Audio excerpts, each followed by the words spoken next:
Dans les années 60, lorsque le terme serial killer ou tueur en série apparut, beaucoup de journaux disaient que Jack l'Éventreur était le premier tueur en série de tous les temps. C'est faux. Le premier serial killer n'était pas un tueur en série, mais une tueuse en série, et ils se sont trompés de 2 millénaires. Il s'agissait de Locusta, une femme, gauloise en plus, qui, euh, qui tuait des gens.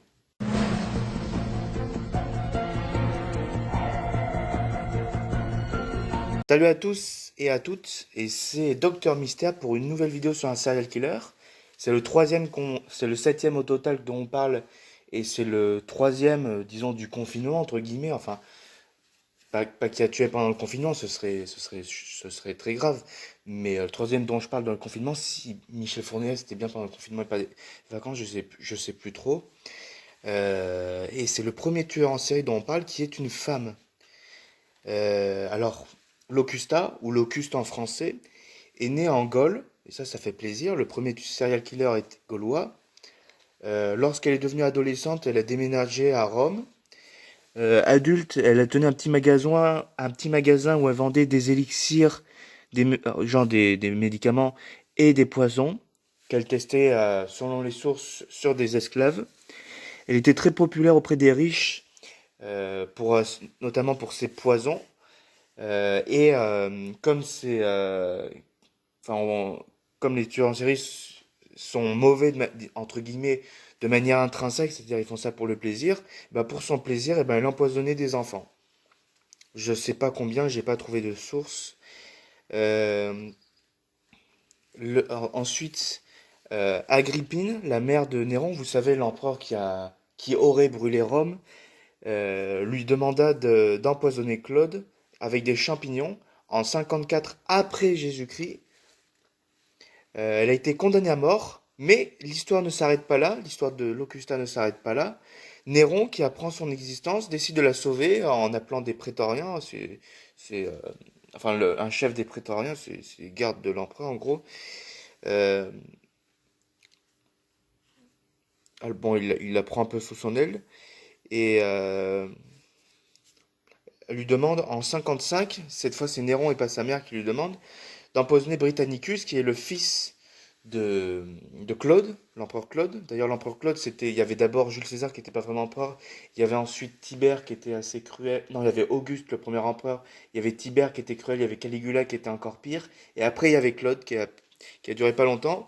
C'est pour ça que vraiment cette vidéo est la première à avoir vraiment une grande importance historique. Non seulement c'est un tueur en série, c'est très intéressant, mais en plus ça a une importance historique parce que c'est la mort d'un empereur et c'est comme l'assassinat d'un président ou d'un chef d'État, c'est très important. Bref, alors l'assassinat de Britannicus est raté. Quelques mois après, il est mort. Selon Néron, il serait mort d'une crise d'épilepsie, enfin c'est ce qu'il défend.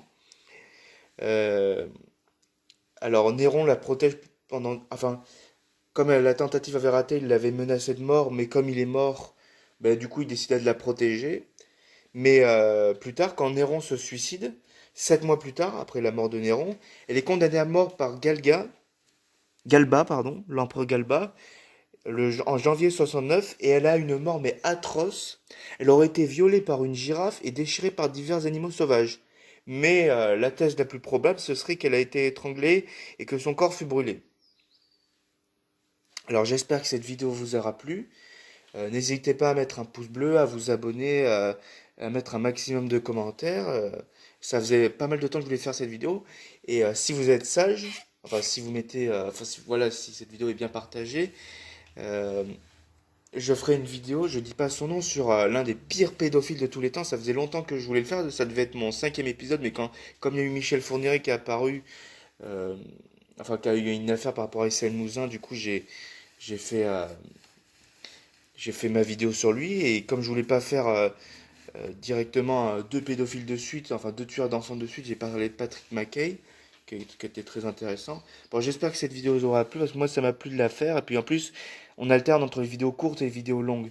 Et d'ailleurs, j'ai revu ma vidéo sur Tommy Linsel, j'avais, disons, une mauvaise image de ma vidéo, pas de Tommy Linsel, mais enfin, Le tueur était très intéressant, mais je pensais que ma vidéo était mal faite, mais en fait, non, il n'y avait pas beaucoup d'hésitation, et puis même dans la vidéo d'Ed Camper, je bafouillais beaucoup plus. Bon, bah, salut à tous, c'était Docteur Mystère, n'hésitez pas à regarder mes autres vidéos sur les tueurs en série, et peut-être avant le tueur dont je vous ai parlé, je ferai une vidéo sur un tueur qui n'est pas un tueur en série, mais je vous en dis pas plus. Au revoir à tous.